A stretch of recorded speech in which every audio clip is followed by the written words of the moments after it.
Ladies and gentlemen, boys and girls, children of all ages across all nations, races, denominations, what is up? The King of Lightning is here today, bringing you guys and gals, as always, Ushio to Tora episode reviews. Today, Ushio to Tora episode 6 review, and if you haven't seen it yet, there'll be a link in the box below. Now, this week's episode. Or I should say last week, because it came out Friday, and I apologize. I'm late, my bad. Well, I'm not technically late, because episode 7's still not out yet, but you know some folks, King, man. My bad. It is what it is, moving the fuck on. This episode, I think for the most part, is good, because you have good character development when it comes to Ushio, Tora, and Nakamura. There's a kid called Tatsuya, but fuck him. Because he's not relevant, at least the way I see it, he's not going to be relevant to the overall story, so fuck it. But then there's Inoue, who is, for the most part, sidelined, but I'm not that worried about it because previously in the series, she, you could argue, had more character development than Nakamura. Therefore, I'm not that worried about it at all, honestly. Now, aside from the character development, there is a good foundation of story progression that is going to be built up for the future, obviously, and I'll get to that soon. And then when it comes to the pacing, I think it was more on the fast side, but I'll get to that soon as well. And the animation, so let me start there. Animation overall, it was awesome. As usual, animation is pretty damn good. You have that 90s tone, which I adore. Alright, I mean, I can't deny it. That 90s tone, that 90s feel, you know, it gets to me. Because that's where I think anime... Well, no, let me not be that controversial. Alright, I was going to say some really controversial shit. And normally I do, I think. Maybe. But the whole thing here is that I like the tone, I like the feel. You have good scenes through and through. Some scenes in particular stuck out. Like, there was one scene that I liked a lot. But it was for like an instant. For like half a second. Where once Ushio goes inside of the giant snake Ayakashi, he has the beast spear in his mouth, and for like an instant, we see him running across the water on all fours. He looked truly savage, truly beast-like when he did that, but it was for a split second. And that was actually a very, very good scene in my mind, because it just shows you how potent the transformation is, how he really does become a beast when he becomes one with the beast spear, truly, the claws and everything. Like, that was... Like, yeah, like, even, like, his nails grow longer in that sense. Like, it's cool. I like it. So, that was a good scene. The fight scenes involving Tora and the giant Ayakashi at the beginning, where you have the other yokai to help. He was the one that came to Tora in the first place to ask for assistance. Umi Zato, I think his name was. And how you have him doing the lightning attacks, they're bouncing off the giant Ayakashi because of the slime. And then on top of that, he gets consumed. But beforehand, he unleashes this giant lightning attack in the mouth of the giant Ayakashi.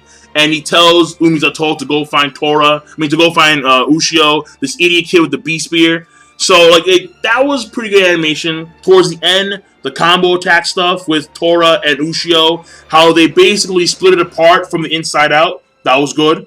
And when Ushio accidentally removed the cloth from the beast spear, and then the red lightning started to emit, and then it started to move on its own, like, that was a good scene too. So the animation overall, as usual, good. At least good. Now, when it comes to the pacing, I think overall it was good pacing, but for one thing in particular, I think they did it too fast. And more so, it was the whole thing involving Ushio's mother. So let's go to the character development here.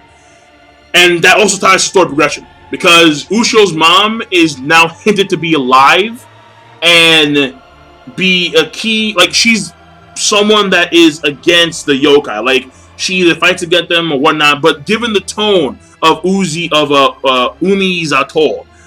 his name's hard to say a little bit, but given the tone of Umizato, it seems as if, like, Ushio's mom is an enemy to all yokai, period.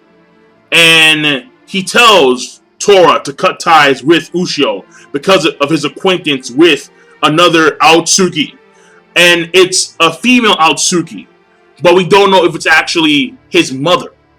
Ushio is assuming that it could be his mom, but we're not too sure. Now, what's shocking is that is what happens at the end of the episode, after the credits. But the whole thing of all these mothers in the first place, I don't think was even mentioned until this episode. I believe so. Like, I don't recall episode 1 through 5 talking about Ushio's mom at all. And then episode 6, at the beginning, it's revealed that he had a mom. Or, well, obviously he did at some point. But apparently she wasn't a part of his family. It was him and it was his dad. And his dad was always, I think it's his dad. The older Aotsuki. I'm pretty sure that's his dad, right? Well, either way. And for the or it could be his granddad. I'm not too sure. But either way, the whole thing here is that he would always spend his childhood at Nakamura's place because no one in his family was there. His mom specifically wasn't there. And every time someone would ask him, or every time someone would talk about his mom in general, he'd get upset and mad, he'd get violent. And that was a big issue for him when he was a kid. And this issue is pretty much overcome with the assistance of Nakamura's father, who lets him know that his mom is watching from heaven. So it's implied that his mom is dead. At least dead. At least missing, but probably dead. And how it was Nakamura's father who helped Ushio get through that.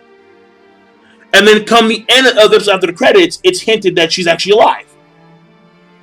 And how she's an enemy of Youkai, given the tone of Umizato. So it's like, whoa, like they just covered a whole mess of shit in one episode involving Ushio's mom. And if in fact she is an enemy of Youkai, that's going to be a huge, in of itself, it's a huge component of the story later on in the series. That's obvious. It's a huge component of the story.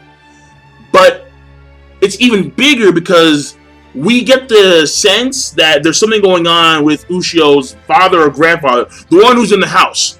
There's something going on with him because he's always training for something. And we know that the Aotsuki, they were the ones guarding Tora in the basement, for the entire generation, ever since that one guy 500 years ago with the Beast Spirit, ever since he sealed Tora on that stone. So it's been like a family thing. So there's something going on with the Aotsuki family that Ushio himself is not fully aware of at all. No, he's not even remotely aware of.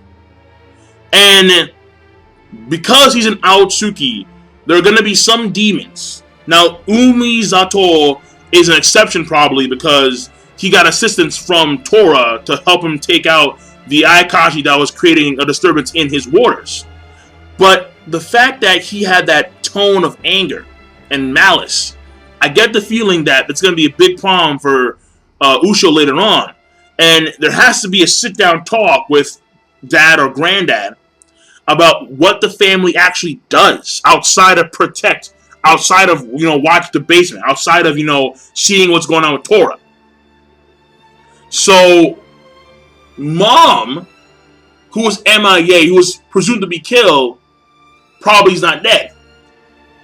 Now, it could be a different, Aotsuki. It could be like his aunt. Who the fuck knows? But at the same time, they do have a direct relevance when it comes to Youkai, and Youkai across the world probably know and fear and disdain the Aotsuki name. So that's that right there for Ushio, and how how he handled that. I already explained that shit. So that was good for his character. When it comes to Nakamura, essentially it's hand in hand with him when it comes to a flashback standpoint, but also we get to see her actually, take care of Tatsuya, protect him from these thugs. These, it's a classic anime thing. You have like these three thugs, like, oh my god, look at this kid. Let's take your phone, rip, and then they get beat up by either the girlfriend or the friend or the brother. They get beat up. They get fucking beat up. It's this classic anime trio of thugs, and for the most part, it's the whole motherly thing, you know, how she's there to protect him when he needs help. He's a little kid. How even when they're consumed by the Ayakashi, she's still there to, you know, to be courageous and be brave for him, because he's obviously terrified, and so is she. But she has to overcome her fears in order to help him out.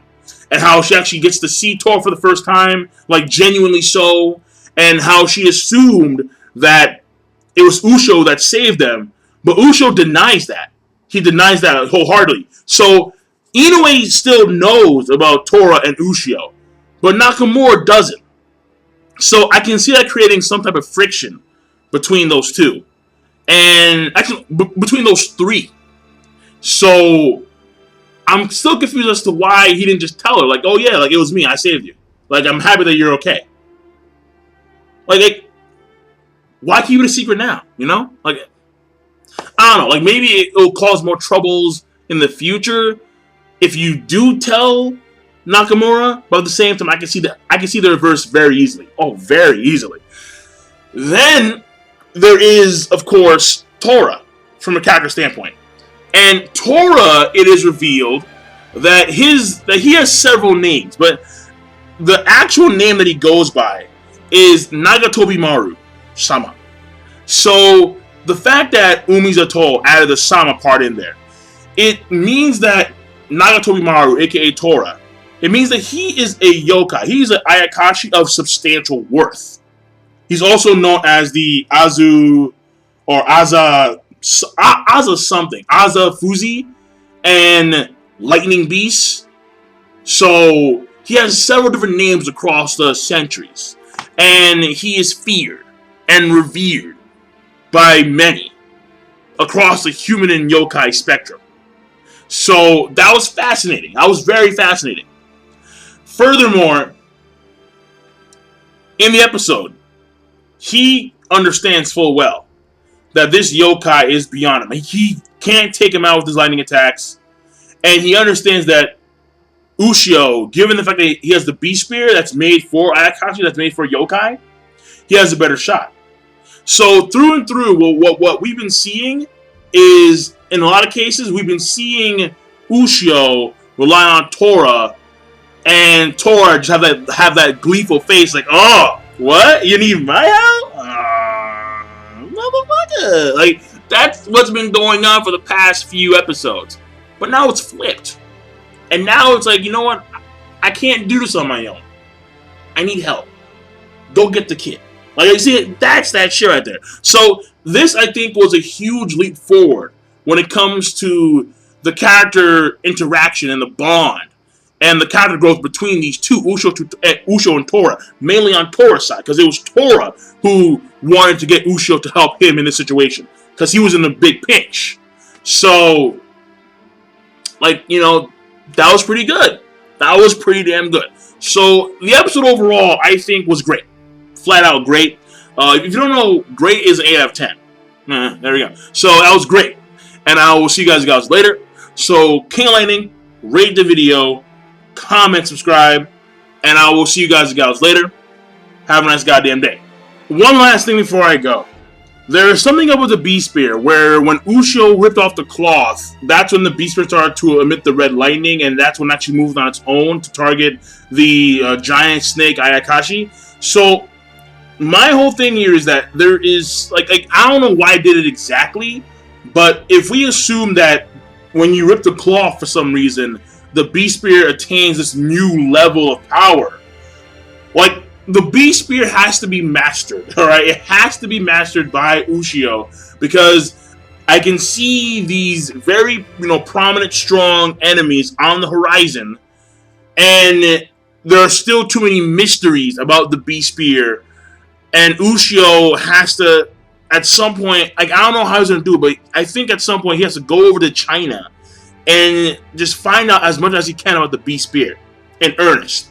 Because, again, the red cloth rips, it emits red lightning, and then it moves on its own. There's something going on there, obviously. And it's going to be a big component later on when it comes to him actually reaching his full potential from a combat standpoint. So that's it, I'm done. Once again, rate the video, comment, subscribe. Have a nice one.